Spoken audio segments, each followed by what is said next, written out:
अचानक उमा की आंखें खुलती हैं। ऊपर छत की तरफ देखती हुई वह गहरी सांस लेती है। वह आहिस्ता से उठती है। सिरहाने रखी पानी की बोतल से कुछ घूंट अपने सूखे गले में डालती है। आंखें बंद कर वह पानी को गले से ऐसे नीचे उतारती है जैसे उन सब बातों को अपने अंदर समा लेना चाहती है। पर ये हो नहीं पा रहा। हर बार वह दिन उबकाई की तरह उसके पेट से निकलकर उसके मुंह में भर आता है, जिसकी दुर्गंध से उसकी सारी ज्ञानेंद्रियां कांप उठती हैं। पानी अपने हलक से नीचे उतार कर वह अपना मोबाइल देखती है। रात के 1:30 बजे हैं। वह तकिए को बिस्तर के ऊंचे उठे सिराहने से टिकाकर उस पर सिर रख लेट जाती है। एक चंदन का सूखा वृक्ष खड़ा है। उसके आसपास मध्यम रोशनी है। मोटे तने से होते हुए दो सूखी शाखाएं ऊपर की ओर जा रही हैं, जैसे कि कोई दोनों हाथ ऊपर उठाए खड़ा हो। बीच में एक शाखा चेहरे सी उठी हुई है और तनातन लग रहा है। धीरे धीरे वह सूखा चंदन का पेड़ साफ दिखने लगता है। रोशनी उस पर तेज हो गई है। बहुत करीब है अब। वह एक स्त्री की आकृति है। ये बहुत ही सुंदर, किसी अप्सरा सी, नर्तकी सी भाव भंगिमाएं, नाक, आंख, होंठ, गर्दन, कमर की लचक, लहराते सुंदर बाजू सब साफ दिख रहे हैं। चंदन की खुशबू से वहां खुशनुमा माहौल बन रहा है कि तभी उस सूखे पेड़ पर उस उकेरी हुई अप्सरा पर एक विशाल सांप लिपटा हुआ दिखने लगता है। बेहद विशाल, गहरा चमकीला नीला, हरा, काला रंग उसके ऊपर चमक रहा है। सारे रंग किसी लहर की तरह लहरा रहे हैं। आंखों के चारों ओर सफेद चमकीला रंग है और सफेद चमकीले उस रंग से घिरी गोल आंख उस अप्सरा की पूरी काया को अपने में समा लेने की हवस लिए हुए है। रक्त सा लाल, किसी कौंधती बिजली से कटे उसके अंग उस काया पर लपलपा रहे हैं। वह विशाल सांप अपनी जकड़ को घूम घूम कर इतना ज्यादा कस रहा है कि वह उस पेड़ को मसल कर धूल ही बना देना चाह रहा है। तभी वह काया जीवित हो जाती है। सांप उससे दूर गिर पड़ता है। वह एक सुंदर सी अप्सरा बन खड़ी हो जाती है और सांप की तरफ अपनी दृष्टि में ठहराव, शांति, आत्मविश्वास और आत्मशक्ति से ज्यों ही नजर डालती है, वह सांप गायब हो जाता है और उमा जाग जाती है। सपने को दोबारा सोचकर उमा फिर बोतल से पानी की घूंट अपने हलक से उतारती है। अब उसे नींद नहीं आ रही। भारतीय वन सेवा के बड़े ओहदे पर है उमा। उमा को मिला यह बड़ा सा घर और रहने के लिए वह अकेली।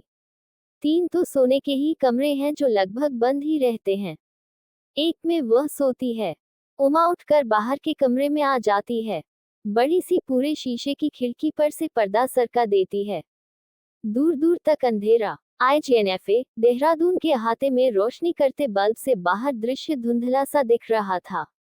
अभी अभी बारिश रुकी थी। चिनार के ढलाव से नुकीले पत्तों पर लटकती बूंदों पर नजर गड़ाए वह उस बीते एक दिन में चली जाती है। उन दिनों वह अपनी PhD के अध्ययन के सिलसिले में अपने शहर रांची के बिरसा कृषि विश्वविद्यालय कांके आई हुई थी। पूरा बचपन तो यही बीता उसका। झारखंड के जंगलों में अवैध खनन व अवैध जंगल के पेड़ काटने पर रोक व अध्ययन के लिए जिला स्तर की कमेटी थी। आज उमा ने उस कमेटी के लोगों को बातचीत के लिए बुलाया था। उसे जरा भी पता नहीं था उसके जीवन में कौन सा सवाल उठ खड़ा होने वाला है। मीटिंग खत्म हुई। सारे लोग चाय के लिए उठ गए। उमा अपने लैपटॉप पर जरूरी टिप्पणियां लिखने लग गई। तभी उसे लगा कोई उसके पास खड़ा है। उसने नजर ऊपर की। एक नजर उसके चेहरे पर गड़ी हुई थी। आपने मुझे पहचाना नहीं? उमा ने कहा। सॉरी, नहीं पहचान पाए। हम स्कूल में साथ थे, उस शख्स ने कहा। क्षमा करें, मेरी याददाश्त कमजोर हो गई है। स्कूल की बातें याद नहीं है, उमा ने जवाब दिया। मैं अनवर हूँ। याद आ रहा है। अनवर नाम तो सुना सुना सा लग रहा है। एक लड़का था, दुबला पतला, शैतान। शैतान नहीं था मैं, बेहद चंचल था, वह बोला था। उमा गौर से देखती है। कुछ याद करने की कोशिश करती है और अनवर स्कूल के अन्य दोस्तों के नाम व कई घटनाएं बनाता जाता है। उमा को लगा जैसे उसका बचपन कहीं खोया झांकने लगा है। पता नहीं कब वह अनवर के साथ सहज हो गई, हंसने लगी, स्कूल की यादों में डूबने लगी। अनवर की हिम्मत बढ़ी। उसने कह डाला, मैं तुम्हें नहीं भूल पाया। मैं साइलेंट लवर हूँ तुम्हारा। मैं तुमसे अब भी बेहद प्यार करता हूँ। यह क्या बकवास है? पागल हो गए हो क्या? स्कूल में ही रुक गए हो क्या? उमा आक्रोशित हो गई। हाँ, कहो पागल मुझे। मैं उस समय तुम्हें अपने प्यार के बारे में न बता सका, पर आज मैं इस मिले मौके को नहीं गंवाना चाहता। आई लव यू उमा, तुम पहले भी सुंदर थी, अब भला की खूबसूरत हो गई हो। उमा झट वहां से उठ जाती है और अपनी गाड़ी से अपने आवास की ओर निकल लेती है। आई लव यू उसके कानों में, मस्तिष्क में रहर गूंज रहा था। कभी यह एहसास अच्छा लगता तो कभी वह इसे परे झटक देती। फोन की घंटी से उसकी नींद खुलती है। अनवर का फोन है। वह उस पर ध्यान नहीं देती। फिर घड़ी की तरफ देखती है। सुबह के 6 बज गए हैं। इतनी सुबह अनवर ने रिंग किया। उमा उठकर बैठ जाती है। चेहरा धोकर चाय बनाती है। अपने फोन पर जरूरी मैसेज, कॉल, ईमेल देखने में लग जाती है। तभी फिर फोन की घंटी बज उठती है। फिर अनवर का फोन है।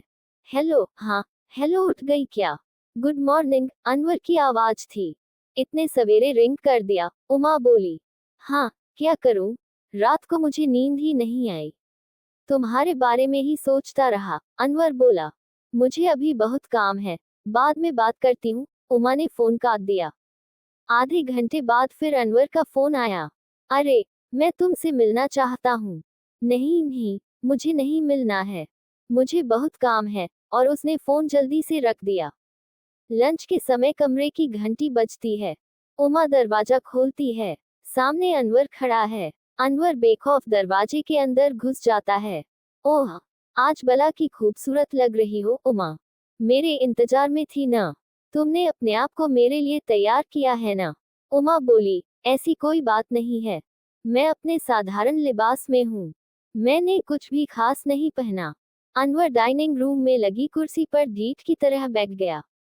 उमा के अंदर बेहद हलचल मची हुई है, पर वह अपने आप को सहज रखने की भरपूर कोशिश में है। वह भी दूसरे कोने में पड़ी कुर्सी पर बैठ गई। अनवर 2 बार राष्ट्रीय स्तर की मुख्य राजनीतिक पार्टी से चुनाव लड़ चुका था, लेकिन दोनों बार चुनाव हार गया था। अब वह अपने नेता होने व दिल्ली तक पहुंच होने को छोटे मोटे कार्यों के लिए भुनाता है। उसके पास कई ठेके के काम हैं। बातचीत व हुलिया देखकर लग रहा था कि वह अमीरी की जिंदगी जी रहा है। अनवर की पूरी शख्सियत से उमा डरी हुई थी। अपना हाथ खींच लिया। मैं चाय बना कर लाती हूँ, कहकर उमा उठने को हुई तो अनवर बोल उठा। नहीं नहीं, तुम यहीं बैठो ना। उमा पास रखी इलेक्ट्रिक केतली में चाय तैयार करने लगी। तभी उमा को अपने गले पर गर्म सांसों का एहसास हुआ। वह थोड़ी दूर जाकर खड़ी हो गई। क्या हुआ? तुमने शादी नहीं की, पर तुम्हें चाहत तो होती होगी ना? अनवर ने जानना चाहा। इतनी बकवास कर रहे हो तुम? उमा खींच कर बोली। हम कोई बच्चे थोड़े हैं अब। बकवास तो तुम कर रही हो। अनवर भी चुप नहीं हुआ और उसके होंठ उमा के अंगों को छूने लगे।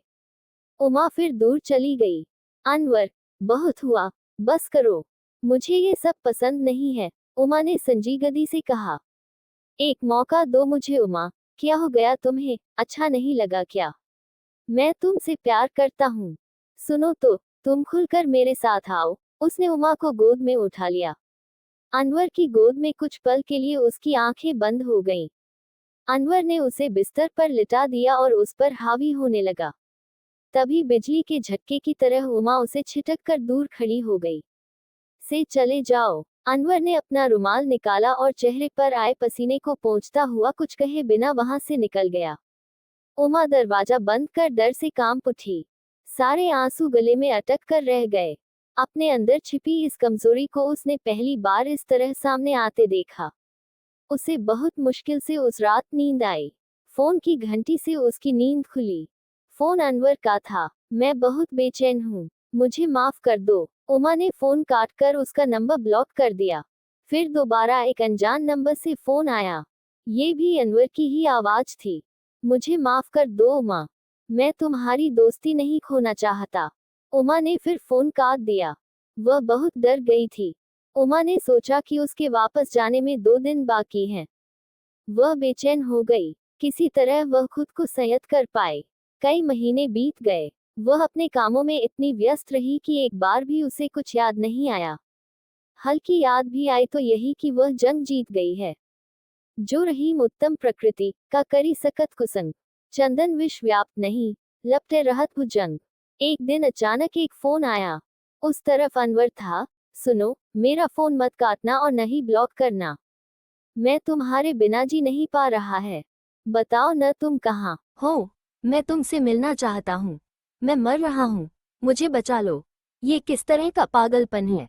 मैं तुमसे न तो बात करना चाहती हूँ और न ही मिलना चाहती हूँ, उमा ने साफ कहा। अरे जाने दो, भाव दिखा रही है। अकेली औरत, शादी क्यों नहीं की? मुझे नहीं पता क्या? 900 चूहे खाकर बिल्ली चली हज को। मजे ले लेकर अब मेरे सामने सती सावित्री बनती हो। तुम्हें क्या चाहिए, मैं सब देने को तैयार हूँ। अनवर अपनी औकात पर उतर आया था। ऐसा लगा जैसे किसी ने खौलता लावा उमा के कानों में उड़ेल दिया हो। उसने फोन काट दिया और इस नंबर को भी ब्लॉक कर दिया।